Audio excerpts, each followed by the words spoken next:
मैं हूं समीर। आप देख रहे हैं समाज की खबरें हिंदी टीवी न्यूज़। जैसे कि आप जानते हैं कि ये न्यूज़ एजेंसी हमारे साथ कई चैनल्स के लोग जुड़े हुए हैं जो अलग अलग तरह की खबर चलाते हैं, और हमारे चैनल के साथ कई सौ पत्रकार भी जुड़े हुए हैं जो हर जगह से पत्रकारिता करते हैं। हम जनता से भी आह्वान करेंगे कि अगर उनके एरिया में कुछ भी गतिविधियाँ होती हैं या इलीगल कुछ उनके साथ होता है तो उस तरह की वीडियो बना के हमें दे सकते हैं, हम चलाएंगे हमारे चैनल पर। और हमारे साथ हम आपको बता दें कि कई एडवोकेट्स भी जुड़े हुए हैं जो आपकी समस्याओं को लेकर आपका निवारण करेंगे, आपकी समस्याओं को लीगल तरीके से सॉल्व भी करने की कोशिश करेंगे। तो चलते हैं आज की खबर की तरफ। हमारे पास उपलब्ध थे, अलग अलग लोगों ने वीडियोस दिए थे, उन वीडियोस को भी एनालाइज किया गया। पत्रकारों ने भी पुलिस के पास कुछ वीडियोस दिए, उसको भी एनालाइज करने के बाद जो दंगई है उनकी पहचान कर ली गई है।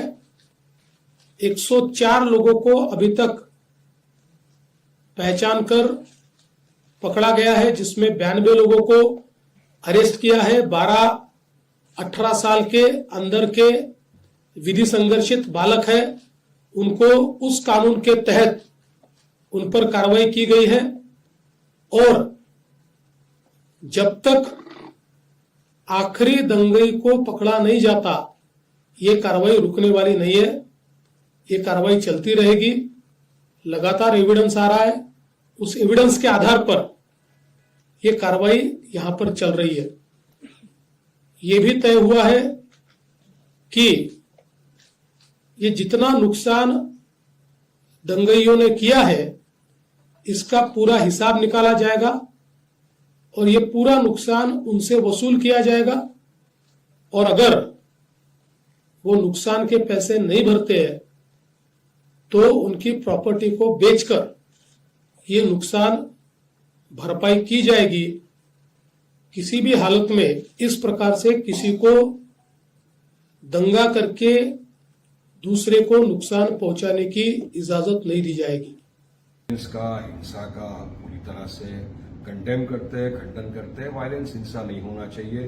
किसी को भी कायदा कानून अपने हाथ में लेने का अधिकार नहीं है। पुलिस प्रशासन है, हम तो चाहते हैं कि पुलिस प्रशासन निष्पक्ष इंक्वायरी करे और जो भी कसूरवार है उसको सजा मिले, कोई बेकसूर ना फंसे। अब आपने 2 एफआईआर रजिस्टर की। एक एफआईआर विश्व हिंदू परिषद बजरंग दल पे हुआ, 7-8 आदमी लोग पकड़े थे, उनको पहले दिन जमानत हो गई। अब और एक एफआईआर रजिस्टर हुआ है, उसमें कुछ 50 से ज्यादा लोगों को अरेस्ट किया गया है, कोर्ट के सामने खड़ा किया है और मैटर सब जुडिस है, pending in the court of law, inquiry हो रही। महाराष्ट्र के मुख्यमंत्री देवेंद्र फडणवीस जी ने आज कहा कि हम पूरी तरह से जांच कर रहे हैं और जो भी कसूरवार है उसको सजा मिलेगी।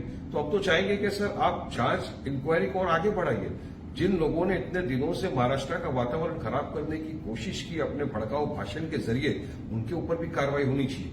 ये जो नफरत इतनी फैली है महाराष्ट्र में, ये कुछ ऐसे नफरती चिंटू थे जिनके भाषणों की वजह से इस तरह का माहौल हुआ है, तो अब उनके खिलाफ भी इंक्वायरी कराइए, रुकेगा ये सारी चीजें।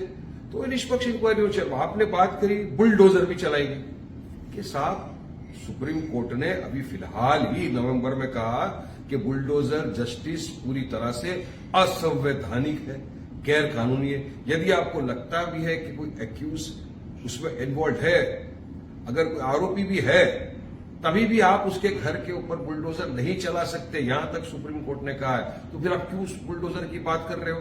देखिए, बुलडोजर से, जस्टिस से देश नहीं चलेगा। देश चलेगा संविधान से, देश चलेगा कायदे कानून से, रूल ऑफ लॉ से। सरकार को, प्रशासन को कायदा कानून का पालन करना पड़ेगा, रूल ऑफ लॉ फॉलो करना पड़ेगा, नहीं कि आप बुलडोजर चला देंगे। तो हम चाहते हैं कि बिल्कुल निष्पक्ष इंक्वायरी हो, जो भी गिल्टी है उसके खिलाफ कानूनी कार्रवाई हो और जो कोर्ट फैसला करे सब मानेंगे। क्या आपका एनजीओ है और काम करने के लिए डोनेशन चाहिए, लेकिन 12 ATG सर्टिफिकेट नहीं होने की वजह से डोनेशन नहीं मिल पा रहा है?